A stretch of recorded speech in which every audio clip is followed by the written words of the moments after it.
Mic check 1 1 2 1 2 1 2 1 2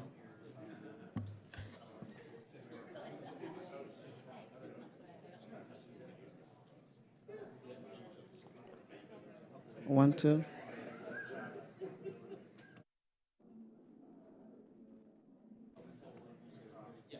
1 2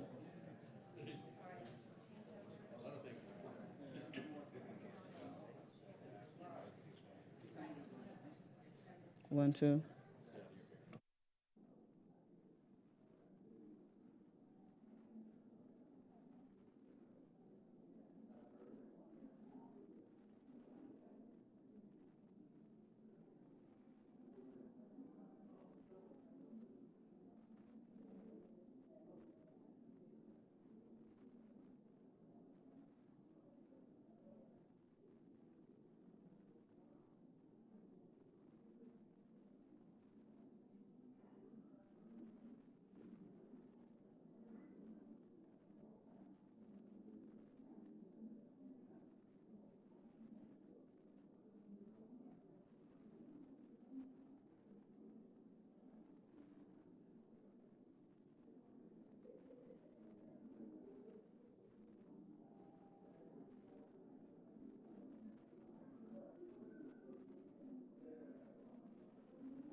Mic check 1 2 3 4 5 6 7.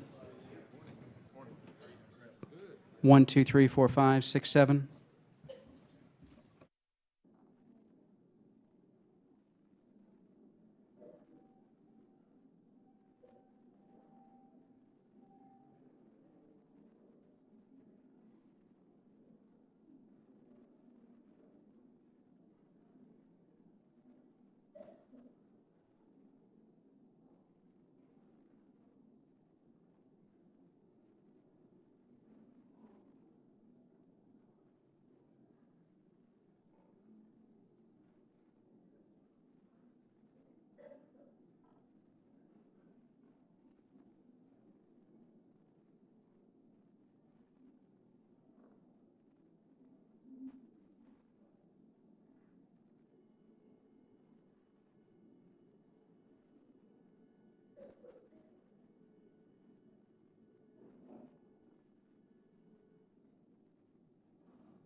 The Subcommittee on Space will come to order. Good morning. Welcome to today's hearing entitled An Update on the Space Launch System in Orion, Monitoring the Development of the Nation's Deep Space Exploration Capabilities. In front of you are packets containing the written testimony, biography, and truth and testimony disclosure for today's witnesses. I recognize myself for 5 minutes for an opening statement. I would like to welcome everyone to our hearing, and particularly our witnesses. Thank you for your appearance here today. Anyone who pays attention to the media at all is no doubt aware of the spectacular launch of the Orion crew vehicle last week. I want to congratulate Mr. Gerstenmaier and his entire team at NASA, as well as the teams at Lockheed Martin and United Launch Alliance for an outstanding test flight. While we will hear today about the preliminary results from this test, the scientists and engineers at NASA will continue to analyze the data for quite some time. I look forward to hearing more about the progress of this analysis in the future. The successful test launch of Orion demonstrates that we're on the right track for sending humans back to the moon and Mars within our lifetimes. Across the nation, people were watching with the same hope and pride that all Americans had in the early days of our space program. In my congressional district, children were bused to the Stennis Space Center to watch a live feed of the launch. Events like this are what we need to inspire the next generation of astronauts and engineers. And SLS is a giant leap forward in making America the leader in space once again. The tremendous ongoing work at NASA and our industry partners is beginning to produce tangible results.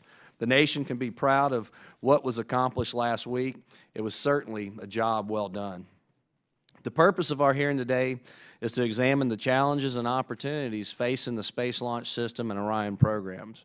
It is no secret that this committee is concerned that the support within NASA for the SLS and Orion is not matched by the administration. While this lack of commitment is somewhat puzzling, it is not at all surprising. The President has made clear that he does not believe space exploration is a priority for the nation and has allowed political appointees within the administration to manipulate the course of our human spaceflight program. These decisions should be made by the scientists, engineers, and program managers that have decades of experience in human spaceflight. As everyone here knows, this is not an easy field. We cannot ramp up capability or prepare for these missions overnight. Space exploration requires a dedication to advanced preparation and research, and this committee and this Congress are dedicated to supporting that requirement. The administration has consistently requested large reductions for these programs, despite the insistence of Congress that they be priorities. Most recently, the President's budget for fiscal year 2015 included a request to reduce these programs by over $330 million compared to the fiscal year 2014 enacted appropriation. Additionally, in the 2013, 2014, 2015 budget request, the administration asked for reductions of $175 million, $87 million, and $144 million, respectively, for the Orion program relative to the enacted appropriations. Had Congress agreed to the request, Orion and the SLS would have incurred hundreds of millions of dollars in reductions and would likely face significant delays and mass layoffs. Thankfully, Congress listened to the program managers and industry partners to ensure these programs were appropriately funded. Congress has once again demonstrated support for the SLS and Orion by providing funding well above the President's budget request in the omnibus for fiscal year 2015. While these priority programs may not enjoy support within the administration, they certainly do from Congress. Let me be very clear, on my watch, Congress will not agree to gutting the SLS program, not now, not any time in the foreseeable future. The human exploration program at NASA has been plagued with instability from constantly changing requirements, budgets, and missions. We cannot change our program of record every time there's a new president. This committee is consistent and unwavering in its commitment to human exploration, a tradition that I appreciate and I'm confident will continue into the future. While this hearing is certainly an opportunity for us to celebrate the great progress of the SLS and Orion programs, particularly last week's test flight, the committee has ongoing concerns about the challenges facing these vital programs. In a letter to the NASA Administrator, Chairman Smith and I expressed our concerns for potential delays of Exploration Mission 1 that has been slated for 2017 and is now potentially delayed to as late as fiscal year 2018. The administration's letter back to the committee was strangely unresponsive and did not inspire a lot of confidence in NASA's ability to meet the original timelines laid out. Congress needs answers to these questions. At the very least, we need to know What are the true funding needs and schedule expectations for the development of the SLS and Orion programs, and is NASA on track to meet these expectations? In addition to consistently submitting insufficient funding requests, the administration also appears to be limiting the usefulness of funding it does receive. For example, the administration's treatment of termination liability prevents hundreds of millions of dollars from being used for meaningful development work. Also, the committee has learned that the administration has given direction to the SLS and Orion programs to plan spending rates consistent with the President's budget requests instead of the higher continuing resolution level. Combined, these efforts are undermining the successful development of these national priority programs. In a recent report titled Space Launch System, Resources Needed to be Matched to Requirements to Decrease Risk and Support Long-Term Affordability, the Government Accountability Office highlighted technical and schedule risks that NASA had not previously brought to the attention of the committee. Specifically, GAO states that, quote, according to the program's risk analysis, the agency's current funding plan for SLS may be $400 million short of what the program needs to launch by 2017. It was surprising for the committee to hear about this shortfall, since the administrator had previously testified that, quote, if we added $300 million to the SLS program, you wouldn't know it. It is not unreasonable for Congress to expect the administration to be straightforward about the risk and costs associated with national priority programs. As we look to continue pushing towards Mars, we must talk honestly and realistically about these programs and what we can accomplish with them. We want to be partners moving forward, not competitors. Unfortunately, the administration is simply not allowed for that cooperation. The test last week of Orion was an important milestone in the future of America's space program.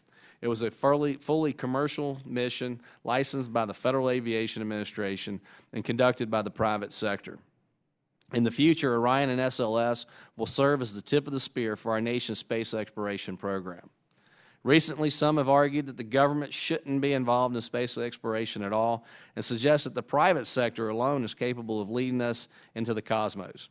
I certainly hope that this will someday be possible, but right now, space exploration requires government support.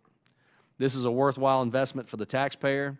It inspires the next generation of explorers to pursue science, technology, engineering, and math, advances U.S. soft power and international relations, reinforces our aerospace industrial base, increases economic competitiveness, and advances our national security interests. Orion and SLS, the vanguard of our nation's space program, are key to advancing these interests. I look forward to hearing from Mr. Gerstenmaier and Ms. Chaplin today about the challenges and opportunities facing these important programs. I now recognize the ranking member for Maryland, Ms. Edwards. Thank you very much, Mr. Chairman, and good morning, and welcome to our witnesses. I want to join Chairman Palazzo in congratulating NASA, Lockheed, United Launch Alliance, and the entire government and contractor team on successfully conducting the exploration flight test, EFT-1, of the Orion capsule last week. I think it was truly exciting, and I know that around the country and around the world, there were many of us looking on television for the first time in a long time at a U.S. space program that really is very forward-looking. The flight subjected Orion and its systems to the rigors of outer space beyond low Earth orbit to test key systems, verify the Orion design, reduce technical risks, and test recoverability operations. Mr. Chairman, I believe that this test flight shows Americans that tangible progress is in fact being made on returning humans to exploration beyond our Earth's neighborhood, and a goal that this committee and the Congress as a whole have embraced through multiple NASA authorization acts, despite some of the challenges that the chairman laid out. I would also note that I think we were in this hearing room just 3 years ago wondering whether Orion was really going to be possible or not, and I think that we have addressed that question in what is a remarkably short period of time. And so while I look forward to looking at the challenges and taking on some of those challenges, I don't want us to lose sight of the fact that we have great capacity and that the American people can get greatly excited by that, and I think then lead those of us who are the policymakers to do the right thing when it comes to robustly funding our exploration program.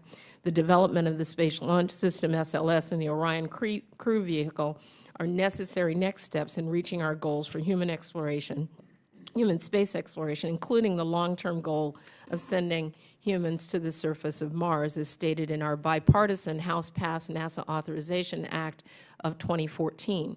And so I also thank you, Mr. Chairman, for holding this hearing so we can obtain an update on the status of the SLS and Orion programs. And it was indeed just those 3 years ago that we sat in this room and we were pressing NASA for a decision on a final design of the SLS rocket. There was great debate between the administration and this committee and the Congress. And I think today we're going to hear of the program's approval to enter into the full-scale development as some of us had envisioned. This is indeed a significant accomplishment, even in the midst of major challenges, especially those related to constrained budgets.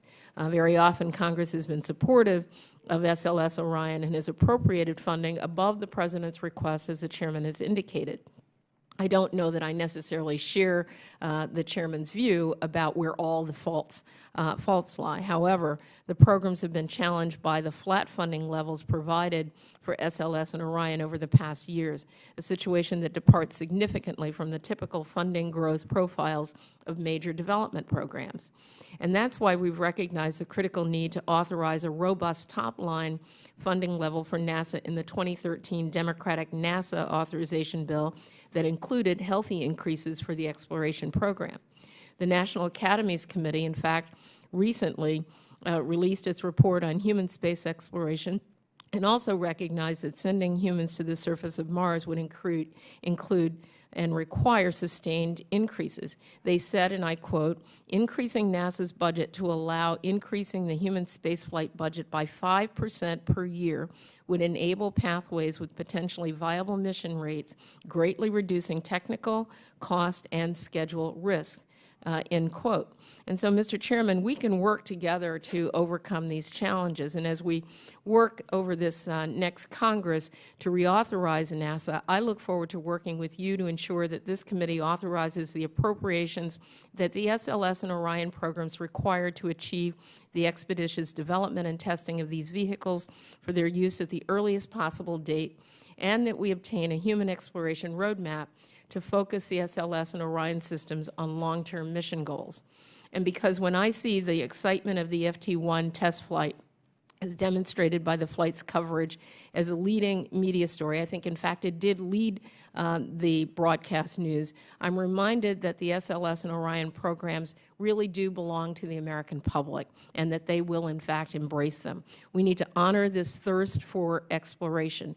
And finally, though the 113th Congress is rapidly drawing to a close, I encourage our colleagues in the Senate to seek quick passage of the House-passed NASA Authorization Act of 2014, and so that NASA and its industry contractors, all of them, have the direction and stability needed to plan for continued progress. And then finally, I will just reiterate what I have said many times before, and that is we cannot have one set of goals for NASA and for our human exploration programs and then not match those goals with the resources that are required to commit to the work on a timely basis. It's unfair to the agency, it's unfair to contractors, and it is a false expectation for the public. And with that, I yield back, and I look forward to hearing the testimony today. Thank you, Ms. Edwards. I now recognize the chairman of the full committee, Chairman Smith. Thank you, Mr. Chairman. And first, I want to congratulate Bill Gerstenmaier and those at NASA and also at Lockheed Martin and United Launch Alliance, who I see are represented in the room today, on a spectacular flight test last week of the Orion crew vehicle. I know a lot of hard work went into making that test flight successful. At a fundamental level, space exploration, the mission of NASA, is about inspiration. This inspiration fuels our desire to push the boundaries of what is possible and to reach beyond our own pale blue dot. The successful Orion launch last week is one step in a long journey. The purpose of today's hearing is simple. We wish to send a loud and clear message that space exploration is NASA's #1 priority, and last week's test flight demonstrated many firsts. We are also here to ensure the next steps in this long journey are on track and will be just as successful. There is bipartisan support within Congress that NASA stay on track with the Orion crew vehicle and space launch system, including the omnibus appropriations bill that we plan to vote on tomorrow. The Orion and SLS are essential elements for astronauts to eventually travel beyond low Earth orbit. The omnibus appropriations bill made public last night is the latest example of congressional support for these programs. Funded well above the President's budget request, the SLS and Orion are receiving the resources they need to ensure their success. Fortune favors the bold. Last week's test flight was necessary to answer the naysayers and critics who claim that America's best days on the frontier of space are behind us. Last week's mission answered those critics. The Apollo program demonstrated that we could reach the moon, and Orion and SLS will ensure that America continues a sustained series of missions as a spacefaring nation for decades to come. The technologies that are developed for these programs exemplify our greatest breakthroughs and demonstrate American ingenuity. We must continue to push forward. Great nations do great things. Everyone in today's hearing wants to ensure that the first flag flying on the surface of Mars is planted by an American astronaut. And they will have arrived there on board an Orion crew vehicle propelled by the Space Launch System. Let's work together to make that happen. Thank you, Mr. Chairman, and I'll yield back. Thank you, Mr. Chairman. If there are members who wish to submit additional opening statements, your statements will be added to the record at this point. Before I introduce our witnesses, I would be remiss if I did not point out that we are missing one this morning, NASA Chief Financial Officer David Rasnowski. The CFO or his designee was invited to participate in today's hearing to answer questions regarding NASA's budget development and guidance. Unfortunately, despite numerous invitations and attempts to secure his attendance, the administration refused to make him available. Mr. Rasnowski holds a Senate-confirmed position at NASA and is obliged to testify before the agency's oversight committees. We are aware of the many demands on his schedule, and for that reason, the committee was willing to allow any other employee from the CFO's office to appear. Unfortunately, NASA prohibited any other CFO representative from appearing today. This is unfortunate because Mr. Gerstenmaier may not be the appropriate person at NASA to explain many of the policies and practices being advanced by the CFO's office. I look forward to Mr. Rasnowski's appearance before the committee in the near future to answer our questions. At this time, I'd like to introduce our witnesses. Our first witness today is Mr. Bill Gerstenmaier. Mr. Gerstenmaier started his work with NASA in 1977 as a researcher on aeronautics. Today, he is the Associate Administrator for the Human Exploration and Operations Mission Directorate at NASA headquarters here in Washington, D.C. Mr. Gerstenmaier has received many awards for his work on space exploration, including the Distinguished Executive Presidential Rank Award, the National Space Club von Braun Award, the Space Transportation Leadership Award, and several NASA awards. He received a Bachelor of Science in Aeronautical Engineering from Purdue University and a Master of Science degree in Mechanical Engineering from the University of Toledo. Our second witness, Ms. Christina Chaplin, has been a U.S. Government Accountability Office employee for 23 years and currently serves as Director of Acquisition and Sourcing Management at GAO. In this capacity, she is responsible for GAO assessments of military space acquisitions and NASA. She has led reviews of the Space Launch System, the International Space Station, and the James Webb Space Telescope, among others. Prior to her current position, Ms. Chaplin worked with GAO's Financial Management and Information Technology teams. She received her Bachelor's in International Relations from Boston University and a Master's degree in Journalism from Columbia University. Thanks again to our witnesses for being here today. As our witnesses should know, spoken testimony is limited to 5 minutes each, after which members of the committee will have 5 minutes each to ask questions. I now recognize Mr. Gerstenmaier for 5 minutes to present his testimony. Thank you very much for having me here. I'd like to, again, thank you on behalf of the entire team that works in the exploration program. And I'd like to start off my testimony with some videos and pictures that we provided earlier. These videos and images capture the work that's been accomplished in the exploration program, and I'll narrate some of the video as it's shown. So if we could start the video, please. Again, the program is made up of 3 major components: ground systems operations down in Florida, which is preparing the launch site. These are the images that you're seeing here on the screen. Again, the purpose of these video is to show you how much work is actually being accomplished kind of behind the scenes. You can see the launch of EFT-1, but you don't often get a chance to see all the work that's occurring at the various field centers and the various areas that are making these things happen. This is the Delta IV. There were some Delta IV images showing up down at the Kennedy Space Center. This is the fabrication and manufacturing of the Orion capsule that was launched on the EFT test flight. Again, you get to see the technicians, the folks at the various centers working to make all this activity happen. It's not only in Florida, but it's also in Houston, where the control center team got to monitor the capsule, actually send some commands to the capsule. There was a team in Florida that also monitored the launch, so they got to participate in that activity and participate in the Orion capsule activity. Again, you can see the capsule coming together. Some of the hardware came from the Marshall Space Flight Center that was actually manufactured. The interface between the Delta IV rocket and the Orion capsule came from the Marshall Space Flight Center. So again, I would say this is an entire NASA team coming together to make this happen.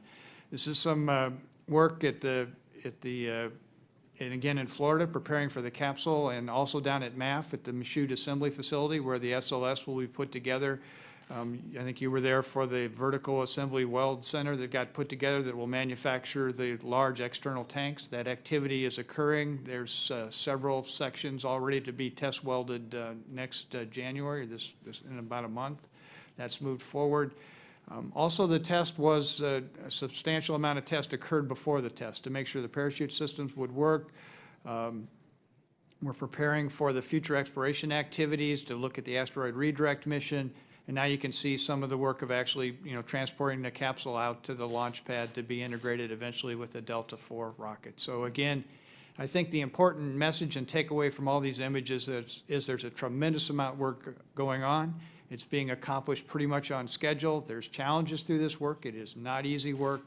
The teams are very dedicated. They're working very hard to make this things occur. And I think the results of the test flight show evidence that we're making significant and substantial progress as we move forward. The next video that's getting queued up now is the actual video from the test flight. Many of you got to either see it in person or you got to see it on television. Again, I'll describe some of the activities that occurred there. And again, the point here is that this test flight didn't come about just as a happenstance. There was lots of preparation before. We did many drop tests of the parachute systems. We did many recovery activities.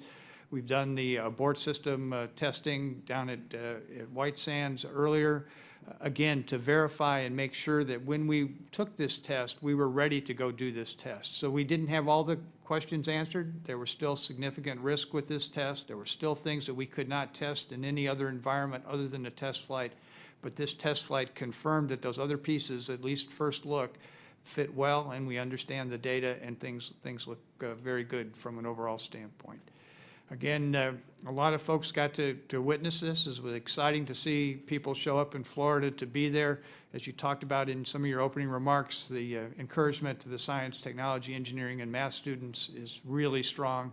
To interact with many of the students down in Florida was really exciting for me to see their enthusiasm to move forward. This is the actual launch activity. That umbilical up at the top was unique to Orion. That was added by United Launch Alliance just specifically for this flight. That umbilical did not exist before this flight on the Delta IV launch. Again, the launch went extremely well. The vehicle gave us a great ride to space, injected the capsule exactly where it needed to be. The upper stage did all its activities to accelerate the vehicle to the right entry conditions. All of that worked extremely well and went really flawlessly. In terms of kind of first results from the test, nothing major was really learned. One of the video processing units had to be recycled, most likely caused by a radiation event. So we got to understand the radiation environment that the capsule will fly through. The heat shield looks in very good shape as we returned. We removed some plugs from the heat shield out in California yesterday. The capsule is about ready to get on a truck to head towards Florida for more detailed evaluation, and all the data has come off the capsule. The images at apogee are pretty impressive when you look at the small Earth and you see the horizon. I think what was more important was that when you see it through a window where someday crew will be, it makes that tie between a human space flight and a robotic space flight even stronger. This is the capsule, again, successfully floating in the water. That we expected to see 5 airbags deployed in this situation. We see 2. There's something that didn't work in that system. We know the pyro's fired. We know the pressure came out of the system, and we'll understand what occurred. But again, overall, just a tremendous testimony to the work that the program has put together, and I look forward to your questions as we move forward in this activity. So thank you. Thank you. I now recognize Ms. Chaplin for 5 minutes to present her testimony. Chairman Palazzo, Ranking Member Edwards, Chairman Smith, and members of the subcommittee. Before I begin, I would like to congratulate NASA on the successful test. It indeed does help demonstrate the design and technologies for the Orion and is an important event. As you know, we have recently reviewed preliminary cost estimates for the systems being discussed today. We performed an in-depth review of the Space Launch System, and we've been covering the Orion program through our annual assessment of NASA's major programs. In conducting this work, at the time we reviewed SLS, the program was approaching a critical milestone known as KDPC, where it makes formal commitments to the Congress in the form of cost and schedule baselines. This gate represents the point at which a program begins full-scale efforts to fabricate the space system and the point at which technical and/or funding problems can have widespread effects. We found that SLS was generally doing a good job at maturing design, keeping requirements stable, and putting a high priority on quality. The program was also acting to manage costs. However, it did take longer than recommended to definitize contracts, which can create conditions for cost growth. The program still faced inherent technical design and engineering risks, as all space programs do, but it was actively managing them in a transparent fashion. However, the program still faced a resource gap in that the agency's funding plan for SLS was insufficient to match requirements to resources for the December 2017 flight test at a high confidence level. The agency's options were largely limited to increasing program funding, delaying the schedule, or accepting a reduced confidence level for the initial flight test. The SLS program calculated the risk associated with insufficient funding through 2017 as 90% likely to occur. Further, it indicated the insufficient budget could push the December 2017 launch date out 6 months and add some $400 million to the overall cost of development. After our report was issued, when NASA established formal baselines for SLS, NASA committed to a launch readiness date of 2018 so that it could have more confidence in meeting this date. In our opinion, this was a good step, as NASA still has low confidence, 30%, that it can meet the earlier date. Going forward, we have short and long-term concerns about NASA's human space exploration programs. In the short term, the programs are entering the most risky phases of development. There are still technical hurdles to overcome, particularly with the Orion spacecraft, which is addressing challenges with the parachute system and heat shield, among others. There's also still considerable development and testing ahead for Orion in terms of the human support systems. Meanwhile, SLS is continuing to pursue the earlier launch date of December 2017. While NASA's urgency is understandable, the schedule for achieving the earlier date, mostly with respect to the core stage, is very aggressive. There's little room to address problems. Moreover, it does not appear that Orion and the ground system can achieve the earlier date. In the long term, we have concerns about the cost estimating for human space exploration programs. NASA's only produced estimates for SLS and the ground system through the first flight test and for Orion through the second flight test. There will still be significant development ahead for SLS after the first flight and significant operations and sustainment costs for all 3 programs. Moreover, there's still uncertainty about missions that will be undertaken after the second test. Without knowing the missions formally, NASA is limited in its ability to plan for the future and is at risk for making choices today that will not make sense later. Affordability for the long haul is a real issue and one this subcommittee has already had hearings on, but to garner the long-term commitment from the Congress and taxpayers that is needed to make this program a success, we need transparent and realistic estimates about the resources that will be needed to achieve the nation's goals for human space exploration. Thank you. This concludes my statement. I'm happy to answer any questions you have. I thank the witnesses for their testimony, reminding the members that committee rules limit questioning to 5 minutes. The chair will at this point open the round of questions. The chair recognizes himself for 5 minutes. Mr. Gerstenmaier, in the written testimony provided by GAO, Ms. Chaplin states that GAO found that NASA's proposed funding levels had affected the SLS program. SLS program ability to match requirements to resources since its inception. GAO also reported that the SLS program is tracking a $400 million shortfall in funding as its most significant risk. NASA officials have testified multiple times before this committee that the President's budget request was sufficient to keep the SLS and Orion on budget and on schedule. I realize this is a tough question for you to answer because you have to defend the President's budget request, but Congress is ultimately responsible for funding this program and ensuring taxpayer dollars are efficiently spent. But given that NASA has now delayed the initial launch of SLS due to funding pressure, what funding level would keep the 2017 date on track? Again, I would say that the recent review we did, the programmatic review that Christina talked about, we committed to a joint confidence level of 70% and a November of 2018 launch. And that's consistent with the budgets that we've submitted to Congress through the administration. So that's a consistent plan. We've been trying to work to an earlier schedule, and that's based on the risk mitigation or the extra funding we've received from Congress. So we've kind of kept both plans in place. So we take the funds that have been given by Congress and use those in an effective manner and try to hold the earliest launch date that we can potentially hold moving forward.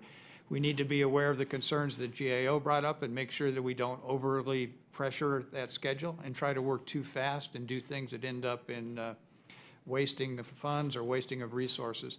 So our current planning, we were holding December of 2017. I would say we've now moved off of that date. We'll be somewhere in the 2018 timeframe now with our current planning.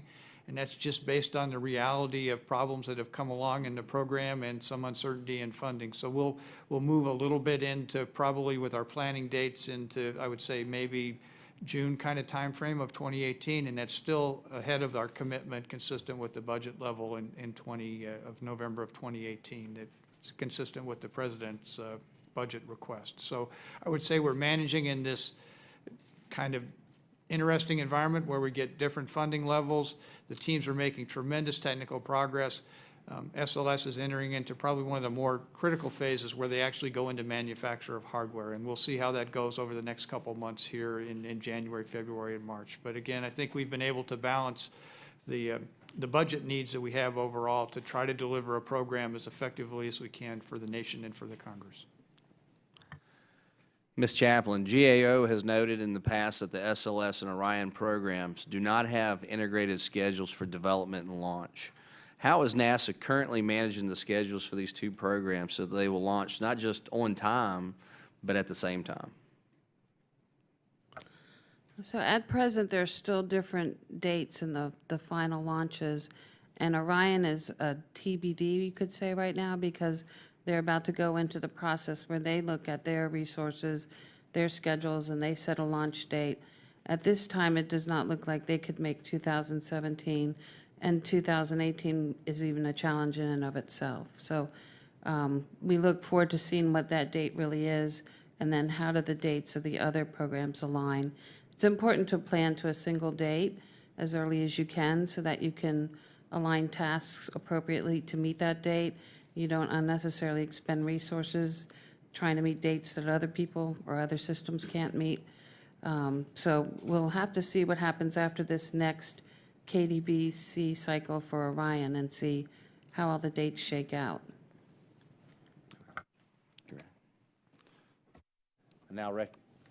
I now recognize Ms. Edwards.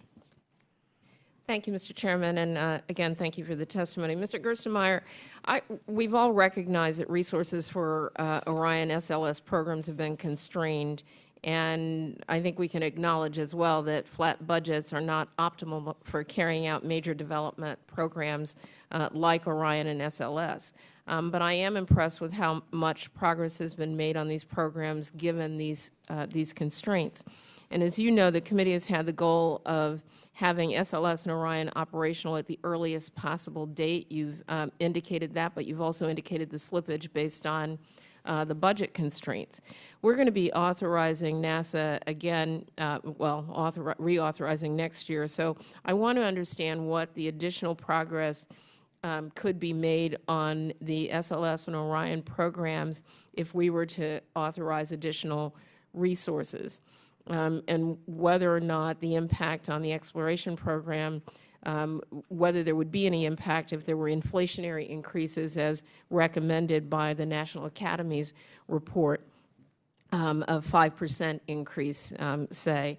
And would a sustained increase of this kind of magnitude be sufficient to accelerate the progress that you've described for projected launch dates for EM1 and 2, or would it only be enough to reduce the risk of those dates being pushed even further to the right? I guess I'm just trying to figure out what would get us back to a 2017 target. You seem to indicate that it's not just resources, but you know, even Ms. Chaplin acknowledges that the 2018 dates are at risk as well because of the uncertainty around budget constraints. Okay, again, I think one thing that could be very helpful to us is get some stability in understanding what the budget is. It's difficult for the programs to plan for potentially what could be a congressional budget versus the administration budget, to get some agreement between the administration and Congress so we know what to plan for in terms of budget would be helpful to us overall, as well as the absolute level. In terms of the technical work, again, I think we've really probably moved off of December 2017 when I look at the work, so I don't think funding will pull us back to that date. I also respectfully have a difference of opinion with GAO. I think it's perfectly fine to complete one of these programs ahead of the others. They don't need to all sync up at exactly the same time. If you think about when you take a vehicle to launch down at the Kennedy Space Center, typically the rocket is ready to go well before the payload is, then the payload comes later. And I think it's actually to our advantage to have some difference in schedules between those. So I think SLS coming first, having the ground systems ready in Florida, and then Orion showing up at the third place is perfectly fine. It's not going to waste resources on if EM1 is complete. If SLS is ready to go fly, we'll be beginning to work on the next core for the second flight of SLS. So that workforce will transition immediately from the EM1 activity to EM2. So there's not a need to have all these programs synced up. So I think we need to be careful and think about that. If we put that extra constraint in where I have to sync all these programs up and match all these schedules, I think that puts another burden in that can make an inefficiency. So again, I think, again, from a technical standpoint, we're probably in 2018 somewhere with SLS in the first part with the funding levels we've seen. We've made the commitment in the KDPC activity to November of 2018. Ground Ops is in June of 2018 with our commitment, and we're in the process of doing the Orion evaluation now to pick a date for Orion. Thank you. And, you know, some have criticized the SLS and Orion program as kind of a rocket and spacecraft without a mission. We've set a long-term goal of a House-passed NASA Authorization Act of 2014 of sending humans to Mars, and we need a roadmap from NASA of the best way to get there, and it seems to me that now is the time for that. What role do you see SLS and Orion have in reaching that goal, and when will we have a strategy for getting there? I think both SLS and Orion play a key role in that strategy described. SLS is the heavy lift launch vehicle, is that we need that kind of ability to launch that much mass to go do a Mars-class mission. Orion will have to return at velocities similar to what you saw in the flight test, actually higher from at least lunar return velocities, which most capsules have not. So those two components are really critical to our Mars strategy. There's others that need to be added, a habitation module. And we're actually using Space Station today to buy down risk on the human performance and how well systems work. So I think it was talked about the life support system of Orion. It's actually being tested on Space Station today. So we're actually getting a chance to see how the amine swing bed operations work on board Space Station. So we can use all these pieces to continue to advance us towards Mars. But I don't think there's any question that these two pieces fit squarely in any plan for Mars activity. So we should just set aside that criticism, right? Yes. Thank you. I now recognize Mr. Brian Stein from Oklahoma. Thank you, Mr. Chairman, and thank you for your leadership on this very important committee. Thank you to our witnesses providing testimony today. It's an honor to be with you and certainly hear your testimony. Gene Cernan was the last man to walk on the moon. He took off the moon December 17th, 1972, 3 years before I was born. He was a naval aviator, a naval officer. He was an aeronautical engineer, an electrical engineer, a fighter pilot, a test pilot, and an astronaut. He and so many others that accomplished that pinnacle feat never went back to the moon. And I think that is a tragedy and certainly something that this committee needs to be aware of. It hasn't happened in my lifetime. My parents remember exactly where they were the first time it happened with Neil Armstrong and Buzz Aldrin.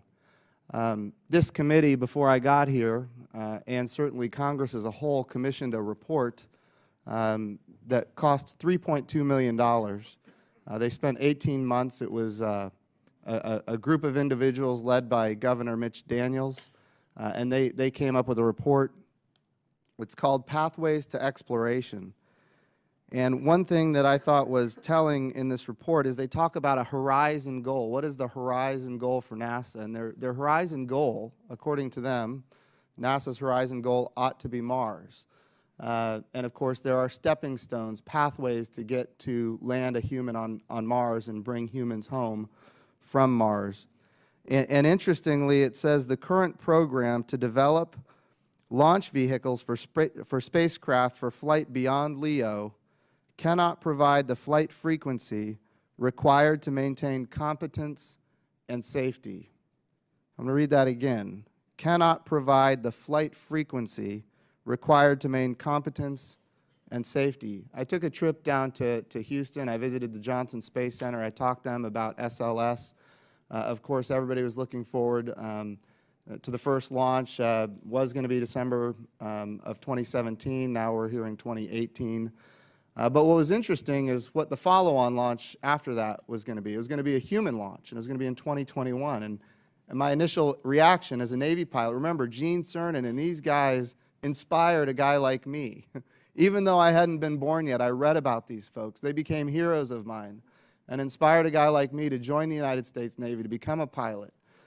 It was aspirational. This is the kind of benefit that this has to the United States of America. And they said 2017 would be the first launch. 2018 could be what it slips to. And then ultimately, we're going to launch a manned Orion mission in 2021. Now, it would appear that would have to slip as well. But my initial reaction was we're going to go 4 years without a launch. And then we're going to put men in the vehicle and women in the vehicle and send them into space. My question for you, Mr. Gerstenmaier, sorry, my name is Bridenstine, so I live with the same problem. My question for you is, do you agree with this assessment that current program to develop launch vehicles and spacecraft for flight beyond LEO cannot provide the flight frequency required to maintain competence and safety? Do you agree with that? We're looking very closely at those concerns. First of all, I would say that the fact that EM1 is moved into 18 doesn't mean that EM2 has moved also. We'll continue to look at ways of holding that. We're trying to look at building a system that we can fly repeatedly and fly for reasonable cost, and we still owe answers to GAO on those activities. Our goal is once we fly crew in 21, we would like to fly at roughly a flight rate of about once per year. And we're off analyzing that once per year flight rate to see if we can achieve that within our budgets, and we think if does that provide enough frequency of flight that it answers those safety concerns. And we're off analyzing both of those activities right now. So our intent would be to take this period between the first uncrewed flight of Orion to deep space on the SLS, and then the second flight with crew, and then follow that with roughly one flight per year after that. Do you agree that the horizon goal of the United States ought to be landing humans on Mars? Yes. And the way we see it at NASA is we see three phases. There's what we call the Earth-reliant region, which is space station, which we use today to test out systems like I described. We also understand how the human body performs in microgravity. We'll do a one-year expedition next year with crew members to see that the human can tolerate the kind of duration in microgravity to go to Mars. Then we see the next region of space, the proving ground of region of space. That's around the moon. That's where we're now days away from return. We can test the systems, look at orbital mechanics. We can see deep space radiation. We can do rendezvous without communications to the ground. We can verify and validate the concepts that will be needed to take us eventually to Mars. Then the last phase is Earth independent, or the Mars ready phase. And that's this horizon goal you described. But we think we have, at a macro level, an orderly process beginning in low Earth orbit, going to cislunar space, and then eventually moving on to the Mars-class mission. And Mr. Chairman, if you'll entertain me for just a few seconds here, I'd like to ask one last question, which is the report here that we commissioned, $3.2 million, 18 months, a lot of experts, they indicate that given our flat funding for the Human Spaceflight Directorate, that we're not going to accomplish that mission of getting to Mars. Given where we are with flat funding, do you agree with that assessment? We're going to need some funding level above flat funding. Would you be willing to come back and provide us what kind of funding level is necessary in order to accomplish the objective? We can provide that, and we can take that for the record and describe that to you. Again, it's going to be a function of the time frame, and the time frame is driven not only by the funding requirement, but it's also by, have we gained enough experience in cislunar space? Have we brought down enough technical risk? Are we ready to take that next step? So there's several components. It's more than just a budget discussion. There's also the technical speed and the assurance of what we can learn during this period moving forward. And that obviously would require more flight frequency than what we're currently getting. Potentially, yes. The gentleman's time has expired. We may have a second round of questions. Thank you, sir. The member would like to. At this time, I recognize Mrs. Bonamici for 5 minutes, or 6 or 7. Thank you very much, Mr. Chairman, and thank you so much to the witnesses for being here today. It's really a pretty exciting time for the U.S. space program. I know that my colleagues and I all watched this Orion test launch with great interest, and I want to also join my colleagues who congratulate NASA, Lockheed Martin, United Launch Alliance, and everyone who participated in this test flight. I heard from some of my constituents who really applauded this, saw this as a big step in our leadership in space, and that comes as welcome news as we're trying to inspire and spark interest in the next generation of young scientists. In our previous Space Subcommittee hearings, we've talked about the challenge of communicating the importance of NASA's work and mission to our constituency who support the mission with their hard-earned tax dollars. And as Mr. Bridenstine was saying, we have a lot of people who are inspired, looking back to the Apollo missions and the moon landing. But that public outreach is really important, and I noticed that you gave us a publication here that has It Takes a Country, that talks about all the places across the country where the parts and pieces were supplied and purchased. And that shows a broad range of states and businesses, I'm sure, that participated in that. That kind of thing is important to convince our constituents of the importance economically as well. I want to make sure Mr. Bridenstine saw the Congressman on Board picture in this publication, too, because you have some of our congressmen pictured in there. Also, I know that the budget challenges and the lack of certainty is very, very important. And Mr. Gerstenmaier, you talked about that need for stability. And it's certainly something that we talk about here on a regular basis, that certainty in decision-making and long-term thinking is so important, especially more so for NASA than perhaps many of the other decisions that we make here. And also we know about the importance of safety, acknowledging, as we all know, that space exploration involves risk. There are safety concerns, and I know that NASA does a lot to address those. So, Mr. Gerstenmaier, some have said that outfitting the Orion with the necessary life support equipment on the first crewed mission will cause the spacecraft to be overweight. So should we be concerned about that? What options does NASA have to mitigate this possibility? Again, if the flight test we just flew, the next flight of Orion will be significantly lighter. We've done a major redesign of some of the structures to actually lower the weight of Orion. That wasn't easy to make those changes, but they've done that. We've also are starting, as I described earlier, testing some of the life support systems on board space stations, so we'll know how much they will actually weigh, and some of those systems are in place. So I think we have a sound approach to address the concerns that you raised. We know what it will take to add the life support system, and we'll make sure that it can be added and still not exceed the mission weight. Thank you. And then also, Mr. Gerstenmaier, I want to follow up on your response to Ms. Edwards' question.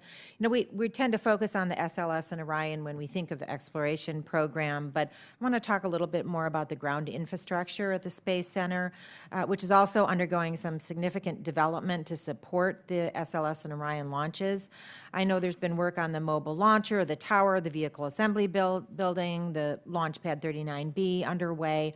So where does that ground infrastructure work stand relative to the progress being made on SLS and Orion? Are they in sync so that they'll be ready at the same time?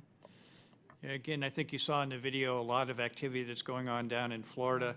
That work is in progress. We completed the KDPC review for ground systems, and it shows a 70% confidence level for that equipment to be ready in Florida to support a launch in, I think, June of 2018.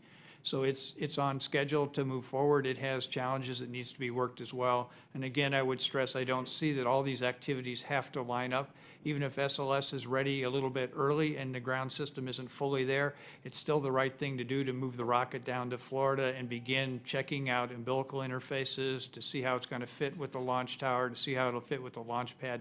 That still fits from an overall schedule standpoint. So there's not a disconnect in the schedule. Even though everything doesn't arrive at precisely the same time, it's perfectly appropriate to have one component arrive before. Thank you. And I'm going to squeeze one more question in here. As demonstrated by the House passed NASA authorization of 2014, there's a strong sentiment for NASA to have a policy on termination liability that really maximizes the use of appropriated funds to make progress in meeting those established technical goals and schedule milestones. So how is NASA currently handling potential termination liability for SLS and Orion? Yeah, it's actually not a NASA policy. We believe it's part of the Anti-Defamation Act, where the termination liability is required by all agencies to be handled in a similar manner to which the agency does. So,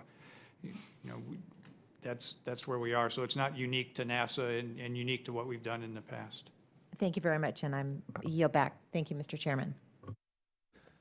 Now recognize Mr. Rohrabacher from California. Thank you very much, Mr. Chairman, and thank you for holding this hearing. It's vitally important that we have a responsible oversight of the various NASA projects that are the responsibility of this subcommittee. Many of us were very skeptical about this SLS commitment when it was made. We said there would be funding problems. I had no idea the funding problems would come on so quickly. And, sir, you noted that you said the funding levels now are interesting. Interesting? They're not interesting, they're insufficient. Insufficient to reach your goals. And why are they insufficient? Because we didn't have enough money for this project to begin with. Am I correct in assuming that there are large commitments of finances that will be necessary to develop other technologies that are yet to be developed for this spacecraft, for the SLS, to move forward on its mission to Mars? And we don't even know if those expensive technology development projects will succeed. To say we've got the cart before the horse is an understatement. And there is an expense to this, and I hope my colleagues on this subcommittee understand that with a $10 billion, and that's a minimum expenditure that we're talking about here, in developing this monstrous rocket project that won't have a real mission until we're ready to go to Mars, which could be 2 decades or 3 decades from now, depending on if we can actually ever get over the technological hurdles that we haven't gotten over yet, that by doing that, we have committed ourselves not to do a bunch of other things, not to identify all the near-Earth objects that could be hitting the Earth and murdering billions of people from some object hitting the Earth, much less setting up a system of how we can deflect a near-Earth object. We're not going to have that because we're going to have a big, huge rocket that we can be so proud of that won't even have a mission for 2 decades. We're not going to be building ways to deflect those rockets. We're not going to be building a way and technology developing a way, Mr. Chairman, to clear space debris. Space debris is going to end up strangling humankind's involvement in space in order to improve the condition of human beings, which is a good investment to make, not an investment in a huge rocket that doesn't have a mission for 20 years. And we basically have canceled, just even recently, we canceled this solar cell project. We're not going to have a refueling system in space that could incredibly increase our abilities to do things in space, and basically we could be perfecting our ways of repairing satellites. All of these things are going to be defunded because we're spending billions of dollars on a rocket that may not fly to Mars 2 decades from now. As I say, to claim this is the cart before the horse is an understatement that I have ever heard, and we're already having budget crisis talks about it right now. Because what you're telling us today is that things aren't going to work out with the budget that we got. It's not just interesting, it's insufficient to achieve the goal. And even if we do then pump more money into the SLS project, we've pumped it into a project that is providing a rocket that will be useless to us for 2 decades, as compared to all those other things we could be done in space. Mr. Chairman, we need to be serious. We need to be responsible. We should not be blaming the people at NASA and our professionals and the executive branch. We made a wrong decision when we went down this road. And I think that, unfortunately, the American people and the people of the world are going to pay for it, not just out of their pockets with money, but out of things that we could have been doing in space that would have been so beneficial to the human race. With that, and I guess you got 30 seconds to answer that, but go right ahead. Is there any refutation you have of that observation? Please feel free. My feelings won't be hurt. My only comments would be we have I can't think of any real major technical challenges in terms of SLS development. How about the radiation challenge with going to Mars? Have we met that? We've not met that. Yeah, we've got a whole bunch of those type. I'm not talking about the challenges of developing the SLS. I'm talking about the challenges of once we have it and we spent those billions of dollars, whether it's going to be able to go to a mission, which is what it's supposedly for. We don't even know how we're going to land on one of those moons on Mars yet, do we? We don't have the exact system set up and how much that's going to cost us to develop it and how it's going to be put on the rocket. We have a list of these technological achievements that are necessary for this rocket to have been useful in any way, and we're not even halfway there. Please feel free. And then the only other thing I would add is we are doing some activities in the areas you described. On board Space Station, we have a refueling demonstration package on the board outside of Space Station where we've actually robotically serviced the outside of a satellite and transferred some propellant back and forth. We're also looking at cryogenic servicing on station. There's a package on board station. Those are the good things. And then we also have solar electric propulsion and as part of the asteroid redirect mission. And we're also looking at techniques where we can use a gravity tractor to deflect some asteroids. So they're wonderful, but let me just note, all of those projects were financed in budgets before the SLS became part of our budget. All of those things that you said we now are testing, they were done in the research and development stage long before we started taking all of our money out to put it in one big rocket. And we don't even know, do we, whether we're going to have the money to finish all those projects that you just talked about in their development, because this is now at $10 billion, and by all of the experience we've had, it's likely to go up to double that by the time we finish with this rocket. And I say finish, that's just when the rocket's ready to take off for the first time. This was a rotten decision on the part of this committee. It's not your fault. You're good soldiers, and you're doing your very best with what the members of Congress are giving you. We have given you an undoable task, and thank you very much for your hard work. I now recognize Mr. Posey. Thank you, Mr. Chairman. I'm glad that didn't stop Apollo. We're all excited about the Orion launch, Mr. Gerstenmaier, and I think we are seeing more public awareness of SLS now, and that's something we all look forward to. Can you take a moment, following up on Congresswoman Bonamici's comments, to discuss the importance of another special aspect of the SLA program, and that's the exploration ground systems. I'm sure many folks are not up to speed on the importance of the ground systems aspects of the SLS.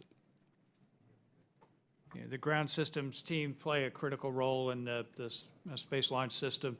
They're working on the mobile launch platform to interface with the rocket to provide propellant to that to fuel the rocket, and they'll actually launch of it. They're also working on the launch pad. Significant amount of work has gone into the pad. We've looked forward to trying to lower operations costs, so there's many activities on the launch pad. It's a clean pad, which should help lower launch costs. We also have the firing room down at the Kennedy Space Center. That's going in place with a lot of software development activities there. We've also made the launch pad a multi-purpose launch pad, so it can not only support SLS, but it can support other rockets. So the fiber cables that run out to that launch pad can support multiple rockets launching off of that pad, which is a good thing.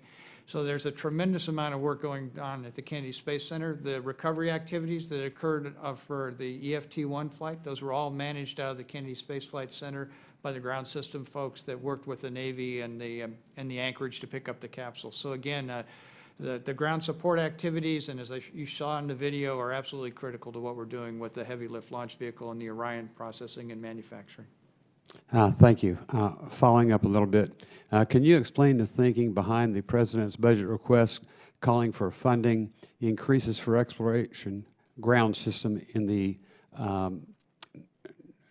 years 2016 to 2019, and what happens if these funding targets are not met? Again, we need the funding levels that we've requested to meet the schedules that we've put forward, or there'll be slippages and activities that I've described. Okay. Thank you, Mr. Chairman. I'll yield back. I now recognize Mr. Brooks. Thank you, Mr. Chairman. As you can discern from the comments of Representatives Don Edwards and Dana Rohrabacher, the mission for SLS and Orion is certainly a concern for this committee and for Congress as a whole. Mr. Gerstenmaier, it seems that you're uniquely situated as Associate Administrator for Human Exploration Operations to answer some of these questions about SLS's missions. It is one thing for us to test whether SLS and Orion components work. It is another thing to actually give SLS and Orion a substantive, a real mission, such as going to the moon or Mars, capturing an asteroid, space station resupply if that's what's necessary, or whatever. In your opinion, what should SLS's first real mission be? I think the SLS and Orion's first mission will be to this proving ground of space that I described around the moon. We call it cislunar space in the vicinity of the moon. That's a very necessary step for us to move forward as we push human presence into the solar system. So it's a place for us to hone skills, to understand techniques, to prepare much as the early flights did in Mercury and Gemini to prepare for the Apollo activities. These flights around the moon will help us prepare to get ready to go do these Mars missions decades later. But the first flights will be to the vicinity of the moon. The rocket is capable of doing that. Orion is capable of doing that without any additions, and we can learn the skills, bring our level of expertise up to where the risk is then appropriate to take bolder steps beyond the cislunar space. For clarity, you're saying around the moon. does that include landing on the moon or simply going around the moon? We didn't, in our budget, we don't have funding for landing on the moon. We just have in the vicinity of the moon. We use potentially the gravity of the moon to help with doing trajectory design as we would look for Mars. We have an international community that's very interested in potentially doing lunar activities, and maybe we can partner with the international community if they choose to develop the lander. But in our concept, we don't have funding in our plans for a lander to the moon. Okay, after we go around the moon, what should be the second mission of SLS? Again, I think it's going to take more than one mission around the moon to build these skills that we need to. Okay, after all the around the moon missions, what should be the second mission for SLS? Then we're ready to start heading towards Mars. And whether we go to an asteroid as an intermediate destination or we go all the way to the vicinity of Mars and go to potentially a moon of Mars, those are things yet to be decided. Can you please give me a timetable sequencing of what you believe is appropriate for NASA and SLS with respect to the missions you've just enumerated?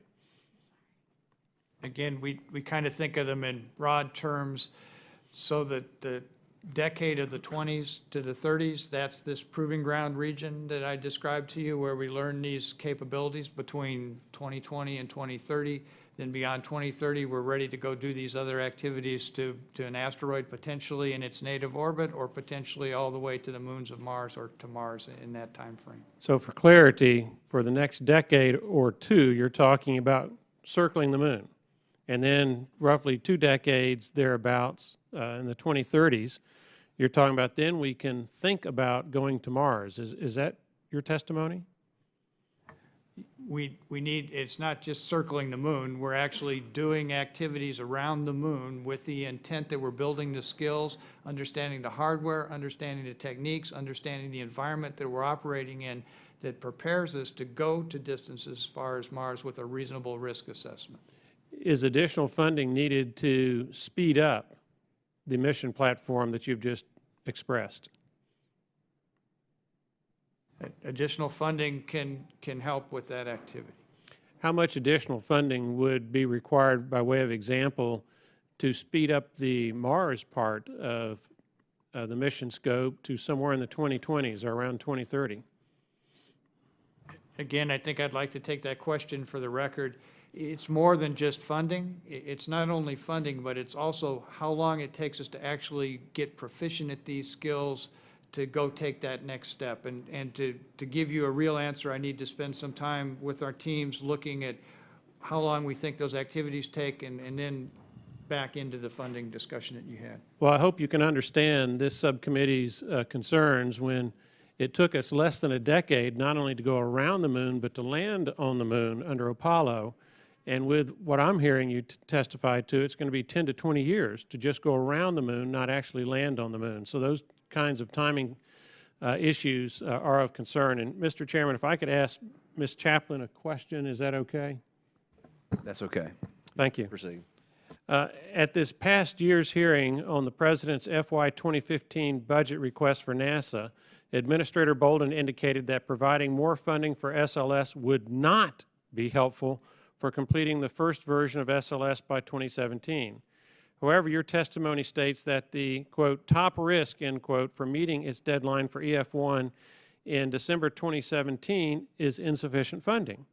Would you please explain this discrepancy, and would additional funding make meeting the 2017 test flight possible, or at least more likely? So the cost risk we identified in our report comes from NASA's own documents and was also raised by their standing review board. So there was indeed a very high risk that there was not enough money to help meet the 2017 date. That said, as Mr. Gerstenmaier has already testified, just putting in money now won't help you get there any quicker. There's a lot of sequential activities that are needed to get some of the critical path items done for SLS, like the core stage. The money at this point would be helping out with reserve and possibly doing testing and some other activities that couldn't be done earlier and bringing them forward. Thank you, Mr. Chairman, and thank you, Mr. Gerstenmaier and Ms. Chaplin. I now recognize Mr. Schweikert. Thank you, Mr. Chairman. Part of this is going to be a little bit of a follow-up on both what Dana and Congressman Brooks were. Ms. Chapman, help me get my head a bit from your report, and I'm assuming much of the what went into your report was actually taken from the documents from NASA and others. And then when we start to look at timelines, and this, I'll let you do it as a personal opinion, because you've been doing this for a while. How short are we financially? And then I'll go to Mr. Gerstenmaier and ask how short we are technologically. But if I came to you and said, hey, here's the robustness of what we're trying to do. I'm looking at, a number of tables that have, all these moving pieces and projects, and I came to you and said, here's where we are over the next 20 years, here's what we're seeing Congress's appetite for funding. What's an honest number of shortfall? I think there's various numbers to pay attention to here. First are the kind of short-term numbers laid out in the documents for SLS and Orion. For SLS, they ranged anywhere from 400 to 900 million, but with pushing out the date and doing some other things, those numbers have been reduced. There's still a funding risk for Orion that's considerably high. And I'm actually after something for the robustness of the system. Is that just Orion itself? Is that also ground control, personnel costs? I mean, every step you need to make this work instead of just this individual silo. Has that been actually looked at through the totality of the system that's required? Right. So the problem we identified in a different report on cost estimating is we don't really know the total number now of how much it's going to cost to do everything we're looking for them to do. And second, we don't know really what the pathway is, and that pathway has a big effect on numbers. Like Mr. Gerstenmaier mentioned, a landing system. It's very costly. There's not money to do it right now. If you want to move things up, you have to pay for a landing system. How much is that? So it's very, very important to kind of lay out the roadmap now and see all the different pieces that you need. We don't know that, and we don't have cost estimates beyond the first test for some of the systems. And Ms. Chapman, you understand the sort of when we're looking at CBO type numbers, we have, here's our best guess, here's our optimistic, and here's when we're in trouble. I mean, sort of those variants. And we understand for every step of technology, every additional incremental piece of timeout, the variance grows because it's unknown. But we're trying in a number of discussions to get some idea what the exposure is, and are we about to cannibalize everything else? Mr. Gerstenmaier, technologically, if I came to you and said, the goals that are here on the timeline over the next 10 years, 20 years, where do we have things where we don't actually have the technology yet, but we're working on it? I would say the biggest technology areas we need to work on are we need to work on radiation for the human being and look at radiation shielding. We can only shield so much, but I think, again, that's a manageable risk, but will there ultimately be some risk associated with the galactic cosmic radiation that we'll have to deal with on humans?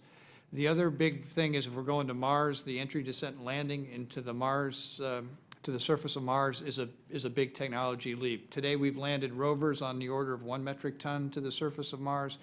For a human class mission, we're going to have to land about 20 times that, at least 20 metric tons. We don't know exactly how to do that. We did some tests in Hawaii to go look at some inflatable reentry heat shields. We're working on that technology. And then kind of going back a little bit to the other questions about Mr. Brooks and why we're not sprinting to the moon like we did before. I'm really building systems that are like modern manufacturing. So the equipment we're putting in down at Stennis is going to allow us to have a system that can be reproduced and flown multiple times for minimum cost. Okay. So we're spending extra time, I would say, to prepare a system that is affordable in the long term. GAO wants more details on that. We need to provide that information to them, but we're looking forward that we're not just building a single system that sprints to a destination. We're building an infrastructure that allows us to have sustained presence beyond low Earth orbit. All right. Thank you. Mr. Chairman, as you've had a number of conversations with staff and the rest of us, we still think there's so much variability, exposure, and costs. And we all know what's about to hit us in the entitlement crisis over the next decade, cost-wise. What's going to happen to future federal government spending. Somewhere here we're going to have a much more robust and a much more brutally honest of what we have cash for and what we don't. With that, I yield back. At this time, we'll go into our second round of questions. Mr. Gerstenmaier, when did NASA first begin tracking the $400 million risk identified by GAO? Probably that got identified back in 2013, 2014 timeframe. I would say if you asked my teams now, they would say that that $400 million risk, because of the appropriations we've received in 2014 and the pending bill that we saw last night, that $400 million risk will be retired.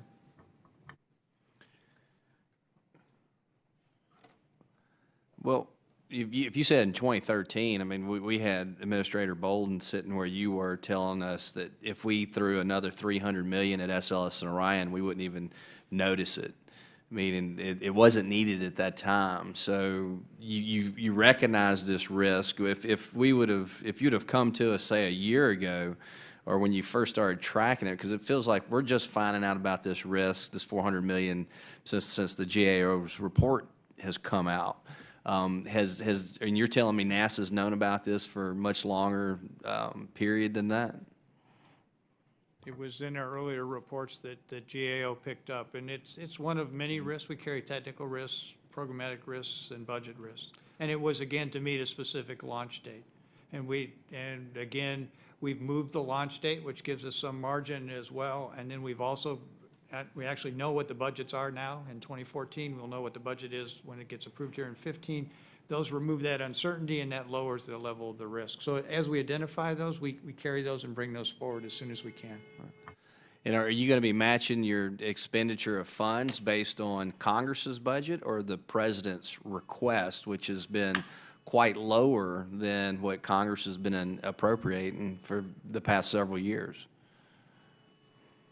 This is the dilemma we have, right?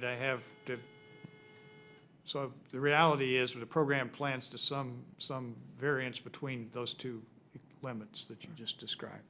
And if you'd have come to us for, say, additional funding a year or 2 years ago, would you have been able to mitigate the risk or buy down the technical risk, or would we still be having the same conversation that the test is going to slip to the right, regardless of the amount of funding that may have been able to appropriate to the program? And that's a very difficult question to answer. And the other thing that's hard for me is that I look at human spaceflight as the total, which is SLS, Orion, also commercial crew, commercial cargo, and International Space Station. I see human spaceflight as really the combination of all those activities. We're using Space Station today to buy down a lot of risks for Mars. So I have to look at a balancing across all of those programs. I can't optimally fund any one of those programs. So I effectively balance across those and the risk, and I try to weigh the budget and the technical risk associated with those programs to give what we think is the best approach to deliver hardware for the lowest cost for the Congress and the taxpayers. I now recognize Ms. Edwards. Thank you, Mr. Chairman, and thank you again for a second round of questions. I want to go back to something that I raised earlier, and it is regarding the recommendation by the national academies about a 5% inflationary increase in the budget. And although I understand that for the specific purpose of looking at 2017 slippage to 2018, that's not what we're talking about, but I want to know about the program. And would it be useful for both the administration to recommend and Congress to incorporate this margin that the national academies has recommended, so that we, over a period of time, that we're not looking at the questions that are being raised today? Just give us some guidance. Okay, flip a coin. Yes, Ms. Chaplin. I would just add that that's not the first time a recommendation like that has been made. It was made at the tail end of the Constellation Program by the Augustine Commission, and I think they recommended about $3 billion additional a year, which was pretty significant, and that was their view of what was needed over a number of different paths that you would take, not just the Constellation path. They mentioned a path similar to what is being done here. And that would provide a lot more stability than what we're seeing now, wouldn't it? Yes, and the other thing to remember is programs like this have spikes in terms of their funding needs. So Constellation Program itself, when that recommendation was made, was asking for about $3 billion a year, but in their budget, they went up to as much as $7 billion a year in terms of their needs. So there's spikes depending on what you're developing and when activities come up. I want to just ask really briefly, in the Department of Defense large-scale programs, they don't go through this. They set out, kind of a goal. It crosses Congresses. They know that there's a difference in these kind of large-scale development programs. Why is it that we're funding a scientific program that has a lot of uncertainties year by year, and in some cases, a few months by a few months? Don't we actually end up wasting way more money over the long term by doing that than just setting out a goal of making sure that we fund this program in the most robust way possible across Congresses so that the goal is achieved? Why isn't there modeling for these large-scale science programs the same way that there's that kind of modeling for defense programs? And has GAO ever analyzed that and what the impact would be to the success of the programs? We've never analyzed NASA funding compared to DoD funding, but we do know when funding's stretched out, the problems you're describing do occur. It's not like all the DoD systems don't experience some kind of instability. It's rare when Congress is trying to give more money than what they're asking for. Sometimes there's a reverse case where Congress gives a little less. But with programs with a lot of schedule pressure and everybody recognizes and the experimentation. Date, yes, but with programs where everybody recognizes a date is important to deliver, there tends to be more support funding-wise, and it tends to be more stable. Mr. Gerstenmaier, do you have a comment about that? No, I think, again, the discussion is good. Some understanding and stability in budget would be helpful. At least matching inflation would be helpful. But again, I think the problem is we deal, as you described very succinctly, that with essentially a year budget, sometimes months, we throw in furloughs and other things just to make, and those are real impacts to us. When we stood down effectively for 2 weeks where we couldn't do any work on Orion during that time, and how do you plan for that in a programmatic sense is extremely difficult. So it's a tribute to my teams that take this environment that is very dynamic and figure out a way to make as significant progress as we can, not waste funds, not use funds in an inappropriate manner. But it's difficult for the teams to do that, but they've done a fairly good job, as we've seen through this activity. It could be eased if we got some more certainty on what that. Mr. Chairman, I am on a mission that we have to think differently about the way that we do these large-scale programs. We faced it with James Webb. We're looking at it here with SLS. Orion, this is just really not smart. And at the end of the day, the technologies expire, the technologies change over a period of 10 or 20 years as we're stretching things out. And then it's like starting all over again. And I just think it is about the dumbest way to do science. And with that, I yield. Ms. Edwards, I think there's several people that would agree with you. I now recognize Mr. Bridenstine. Thank you, Mr. Chairman. And Ms. Edwards, I do agree with you, and your comments are certainly well recognized on both sides of the aisle, so thank you for that, and we'd like to work with you on how we can remedy this. We just had a quick question about the international implications of our direction for human spaceflight.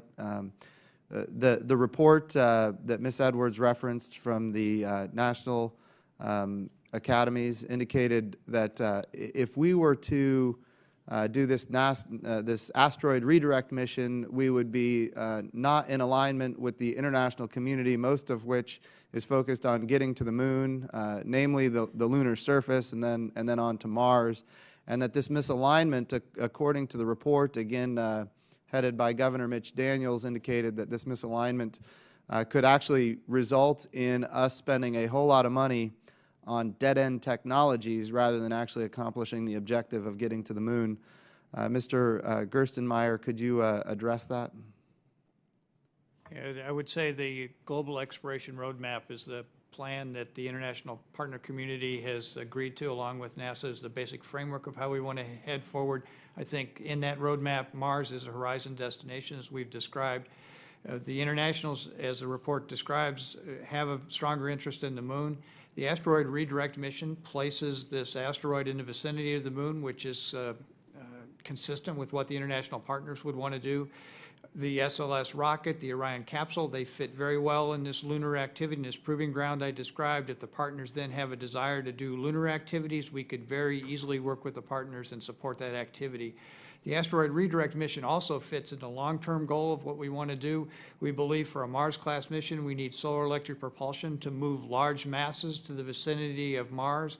We're going to move essentially a 50 metric ton asteroid through space. That could be the same cargo we're delivering to Mars. So that space tug that we're building for the asteroid redirect mission is a piece of the tug that would be used for the human class missions to Mars. So it fits in that other architecture moving forward. So it's not a diversion, it's not from our overall goal. So we look at each piece we're developing within human spaceflight. We look how it fits in terms of international partner needs. We look how it fits in our horizon goal of Mars needs.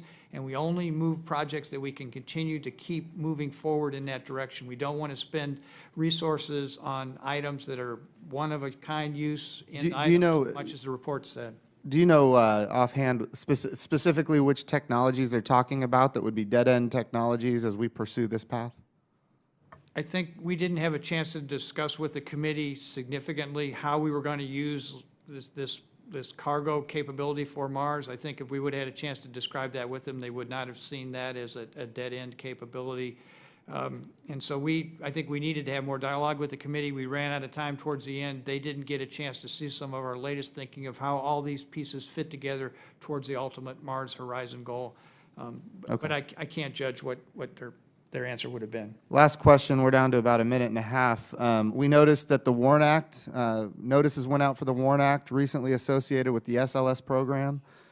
Can you explain why, given the fact that we're spending more money than expected and everybody seemed to be telling us that things were ahead of schedule and we're spending more than what was anticipated, why did these WARN Act notices go out? One reason for the WARN Acts was again, they're issued by the contractors based on the activity and the direction we give them. There's a natural change in the development life cycle of the SLS. We're essentially ramping down on the heavy design phase where there's a lot of engineering, a lot of drawing development, analysis kind of activities. That now is terminating naturally.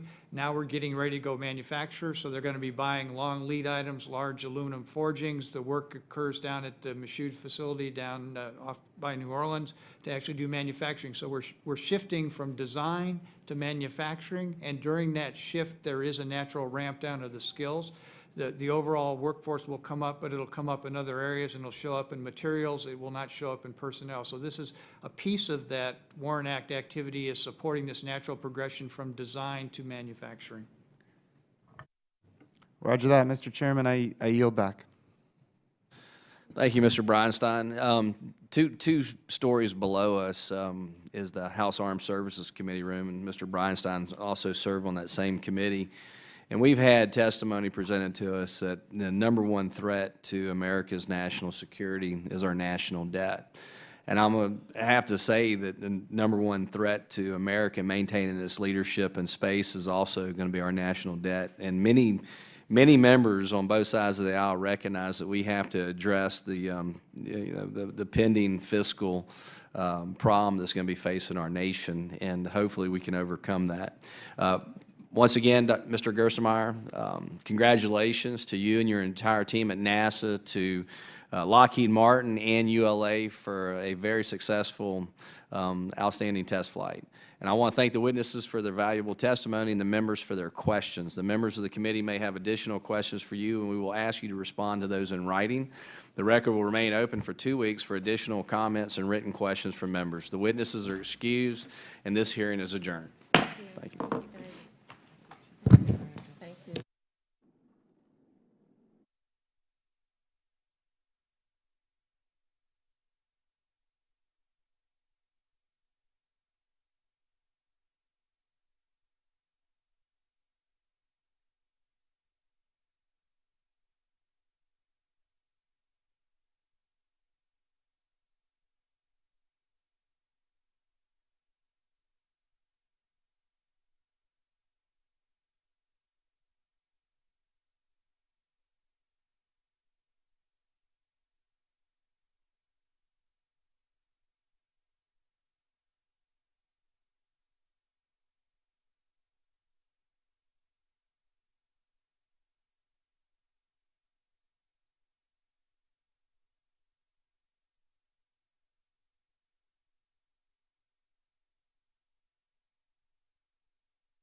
Mic check, 1, 1, 2, 1, 2. 1, 2. 1, 2.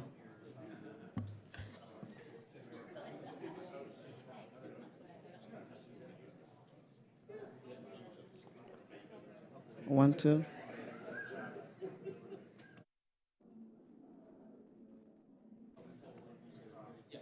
One, two.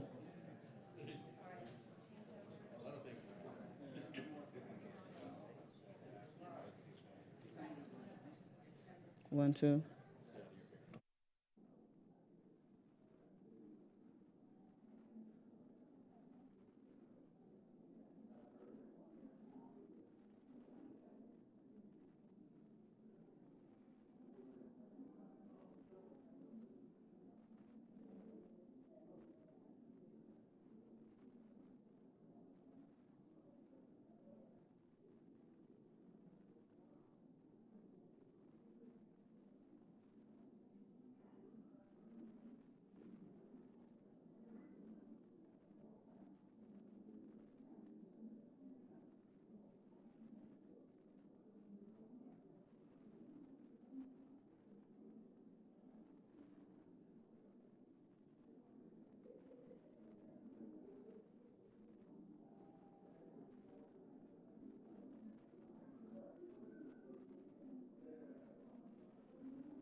Mic check, 1, 2, 3, 4, 5, 6, 7.